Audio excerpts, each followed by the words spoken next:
Matũra-inĩ ma Rongai na Subukia kaunti-inĩ ya Nakuru nĩkuo kwendekithĩtio gũkinyanĩrio gwa tabarĩra ya hinya wa thitima wa geothermal hakuhĩ na mũhaka wa Menengai.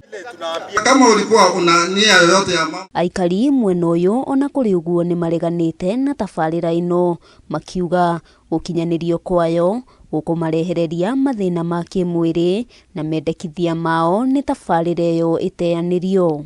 Tunaambiwa area za kwetu ya kwamba GDC wangependa kuja kutuondoa kwenye mashamba zetu ili waje waendelee na exploration.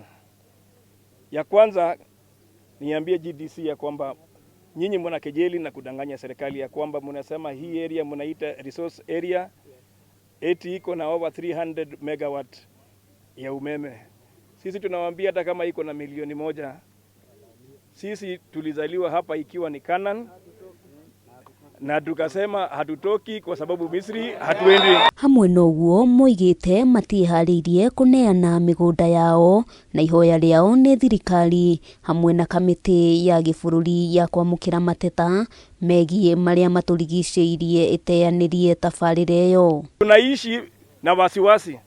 Watu wako na stress kwa sababu hatujui kama kesho bado tutakuwa hapa ama tutakuja kufurushwa. Ngatuki hapa ni pahali tulizaliwa na watoto wetu wanagonjeka kwa sababu ya mvuke ile imetoka Caldera. Ona kũrĩ ũguo mũrũgamĩrĩri mũnene kamĩtĩ-inĩ ĩno Margaret Njogu oigĩte mateta mao nĩ megũthikĩrĩrio mbere ya tabarĩra ĩyo yambĩrĩirie. Tumesalia watoto hapa.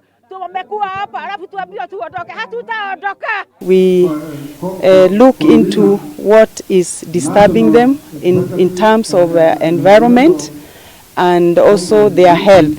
Therefore, today we have come to listen to them, and after listening to them, we'll go out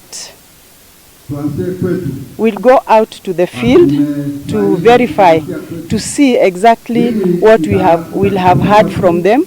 Ngĩribotera Kameme TV, rĩtwa rĩakwa nĩ Wambui wa Njũgũna.